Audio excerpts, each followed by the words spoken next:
مختار نے چن چن کر قاتلان حسین کو واصل جہنم کیا۔ سب سے آخر میں ابن زیاد بچ گیا اور وہی سب سے بڑا مطلوب تھا۔ مختار نے ابراہیم ابن مالک اشتر سے کہا، جب تک ابن زیاد باقی ہے ہمارا انتقام نامکمل ہے۔ ابراہیم نے کہا، آپ اجازت دیں میں جانے کو تیار ہوں۔ مختار ثقفی نے اجازت دی۔ ابراہیم اپنا لشکر لے کر روانہ ہو گئے۔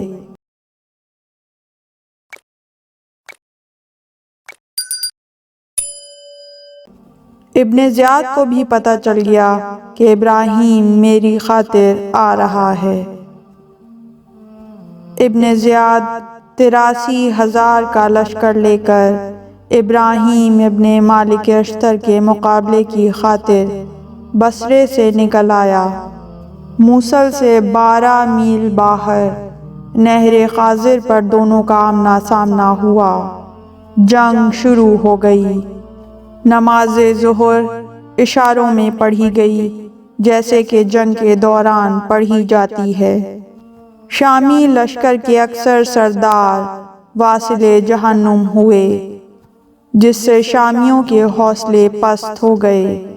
حسین ابن نمیر، شراجیل ابن ذی الکلام، ابن حشب، غالب باہلی اور ابو استرس وغیرہ سب مارے گئے۔ شامی لشکر بھاگ کھڑا ہوا۔ چونکہ رات کی تاریکی تھی، ابن زیاد کا پتہ نہیں چل رہا تھا کہ مر گیا ہے یا بھاگ گیا ہے۔ ابراہیم ابن مالک اشتر سے مروی ہے کہ میں نے ایک شخص کو دیکھا جو ہمارے سپاہیوں کو گاجر مولی کی طرح کاٹتا چلا جا رہا تھا۔ جو اس کے سامنے آ جاتا کاٹ کر رکھ دیتا۔ میں نے اسے نشانہ بنا لیا۔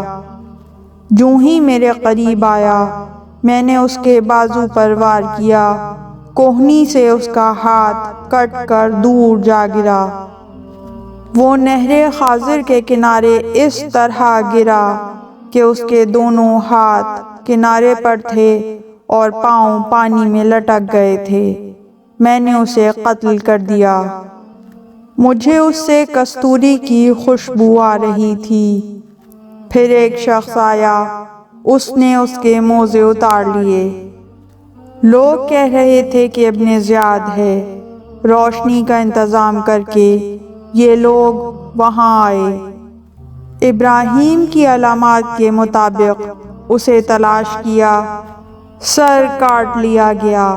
جسم پر تمام رات سخت پہرا بٹھا دیا۔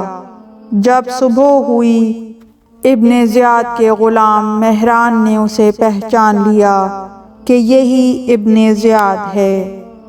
ابراہیم ابن مالک اشتر نے اس بات پر سجدہ شکر ادا کیا کہ اللہ نے اسے میرے ہاتھوں واصل جہنم کیا۔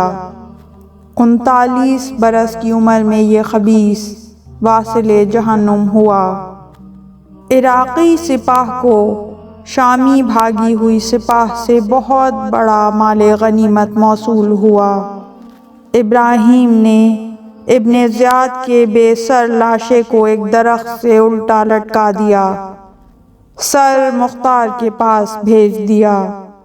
مورخین کا بیان ہے کہ جب مختار کے پاس ابن زیاد کا سر پہنچا تو ان کی خوشی دیدنی تھی۔ سجدوں پہ سجدے ادا کیے جا رہے تھے۔ جھوم جھوم کر سجدے سے اٹھتے اور پھر سجدہ شکر میں گر جاتے۔ تمام سروں کو رحبہ میں نیزوں پر نصب کر دیا گیا۔ تمام اہل کوفہ نے دیکھا کہ ایک سانپ ابن زیاد کے ایک نتھنے سے سر میں گھستا تھا اور دوسرے نتھنے سے باہر نکل آتا تھا۔ 3 دن بعد مختار نے عبد الرحمن ابن ابو عبید ثقفی، انس ابن مالک اشعری اور دیگر کچھ لوگوں کو شمر، عمر ابن سعد ابن زیاد اور کربلا کے دیگر معروف سالاروں کے سر دے کر مکے میں جناب محمد حنفیہ کے پاس بھیجا، ساتھ کچھ رقم بھی بھیجی اور ایک رقعہ بھی لکھا۔ رقعے میں صرف اتنا لکھا: محبان آل محمد نے ذریت زہرا کے قاتلوں سے انتقام لے لیا ہے، ان کے سر پیش خدمت ہیں، امید ہے ہماری یہ محنت محمد و آل محمد کے حضور قبول ہوگی، والسلام۔ جب سر جناب محمد حنفیہ کے پاس پہنچے تو آپ سجدے میں گر گئے اور کہا: اللہ مختار کو جزائے خیر دے، انہوں نے ہمارا انتقام لیا ہے، اب تا قیامت اولاد عبد المطلب مختار کی مقروض ہے۔ اے اللہ، ابراہیم ابن مالک اشتر کی حفاظت فرما، دشمنوں کے خلاف ان کی مدد فرما، اپنی ہر خوشنودی پر انہیں موفق فرما، دنیا و آخرت میں ان سے درگزر فرما۔ پھر آپ نے ابن زیاد کا سر مدینے میں سید سجاد امام زین العابدین علیہ السلام کے پاس بھیج دیا۔ جب ابن زیاد کا سر امام کے پاس پہنچا، آپ اس وقت دسترخوان پر تھے، سر کو دیکھ کر سجدہ شکر ادا کیا اور فرمایا: اے اللہ، تیری حمد ہے کہ تو نے میرا انتقام میرے دشمن سے لے لیا ہے، اللہ مختار کو جزائے خیر دے۔ پھر فرمایا: میں وہ وقت نہیں بھول سکتا جب میرے بابا اور بھائیوں کے سر ابن زیاد کو پیش کیے گئے تھے تو وہ اس وقت دسترخوان پر تھا۔ مورخین کے بقول جنگ صفین کے بعد نہر حاضر کی اس جنگ میں شامی جس قدر قتل ہوئے اس قدر کبھی بھی واصل جہنم نہیں ہوئے۔ نہر حاضر میں 70,000 شامی قتل ہوئے۔ اب شرکائے کربلا میں محمد ابن اشعث اور شبس ابن ربعی بچ گئے تھے اور وہی مختار کا مقصود تھے۔ یہ دونوں مصعب ابن زبیر کے ساتھ شامل ہو گئے تھے۔ محمد ابن اشعث نے مصعب کو مختار سے جنگ پر آمادہ کیا۔ محلب ابن زبیر کی طرف سے اہواز کا گورنر تھا۔ محلب اہواز سے فوج لے کر آیا۔ مصعب نے مختار سے مقابلہ کرنے کی خاطر بصرہ سے کوچ کیا۔ جب مختار ثقفی کو معلوم ہوا تو انہوں نے ابن سمیت کو 30,000 کے ساتھ مقابلے میں بھیجا، لیکن مصعب کے مقابلے میں ابن سمیت شہید ہو گئے۔